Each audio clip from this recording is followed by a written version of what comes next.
মা, আজ একটা গল্প বলো না। কেমন গল্প শুনতে চাস, আবির? ইসলাম কিভাবে শুরু হলো? কে ছিল প্রথম মানুষ? তাহলে শোনো, আজ আমি তোমাকে বলবো আদম এর গল্প, যিনি ছিলেন পৃথিবীর প্রথম মানুষ এবং প্রথম নবী। আল্লাহ পৃথিবী সৃষ্টি করার আগে ফেরেশতাদের বললেন, আমি পৃথিবীতে একজন প্রতিনিধি সৃষ্টি করব। তিনি কাদামাটি দিয়ে তৈরি করলেন আদম আলাইহিস সালামকে। আল্লাহ তাকে জ্ঞান দিলেন, নাম শেখালেন, চিন্তা করার শক্তি দিলেন। আল্লাহ ফেরেশতাদের বললেন, আদমকে সিজদা কর। সবাই করল, কিন্তু ইবলিশ করল না। সে অহংকার করল। আল্লাহ তাকে জান্নাত থেকে বের করে দিলেন। মানে ইবলিশি শয়তান? হ্যাঁ, ঠিক তাই। সে তখন থেকেই মানুষকে ভুল পথে চালাতে চায়।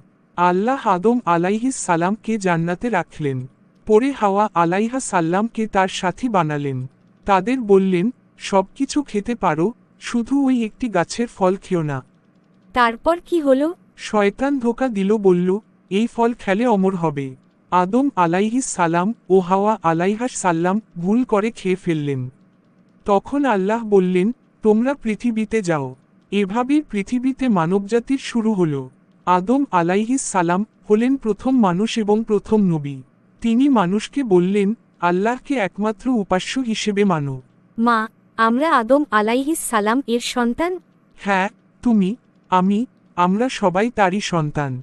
তার ভুল থেকে আমরা শিখি, শয়তানের কথা কখনো শুনবে না, আর আল্লাহর আদেশ মানবে সব সময়।